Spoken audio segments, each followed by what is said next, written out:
Lockdown से पहले गीता के घर का नजारा कुछ ऐसा था कि रोहन ऑफिस जाता था और शिविन स्कूल।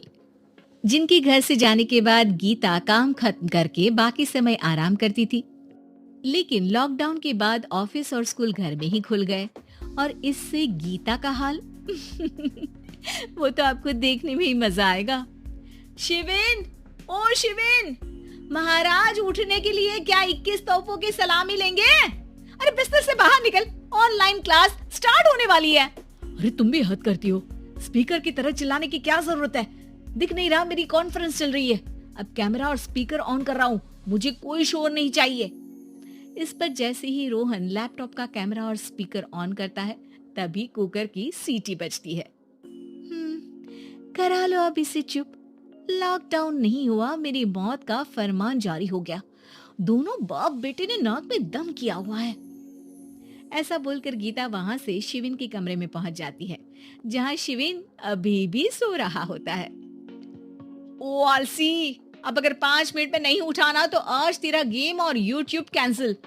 माँ की बात सुनकर शिविन बिना 1 मिनट गंवाए उठ खड़ा होता है। उठ गया, अभी नहाकर भी आता हूँ। ये नाटक कहीं और, मुंह पर गीला कपड़ा मार और पढ़ने बैठ। शिविन की ऑनलाइन क्लास स्टार्ट हो जाती है, जिस पर गीता उसे वहां बिठाकर रसोई में चली जाती है। थोड़ी देर में उसे कमरे से कुछ आवाज सुनाई देती है, जिसे सुनकर वो कमरे में वापस आती है। हाय राम, तुझे क्लास अटेंड करने के लिए बोला था, कैमरा ऑफ करके बिस्तर पर नाचने के लिए नहीं बोला था।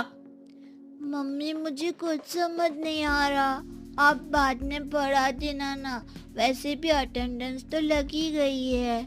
हाँ बेटा, जरूर बन जा, तू अभी से हम सबका बाप बन जा।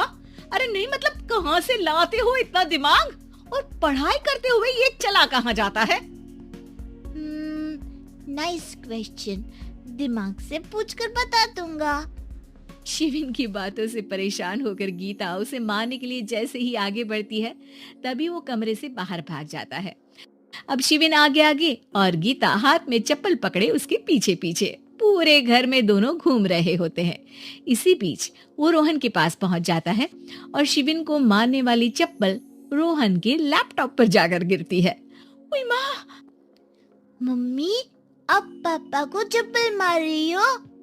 वो आज तक के रिपोर्टर, चुपचाप जाकर क्लास अटेंड कर ले, नहीं तो अगली तेरे पीछे लगेगी। इस पर शिविन वहां से चला जाता है, जिसके बाद रोहन गीता से कहता है, इस सर्कस के लिए कुछ बोलना चाहोगी? अरे क्या करूं, जब से तुम दोनों घर में रहने लगे हो, घर अपने आप ही सर्कस बन गया है और मैं तुम्हारी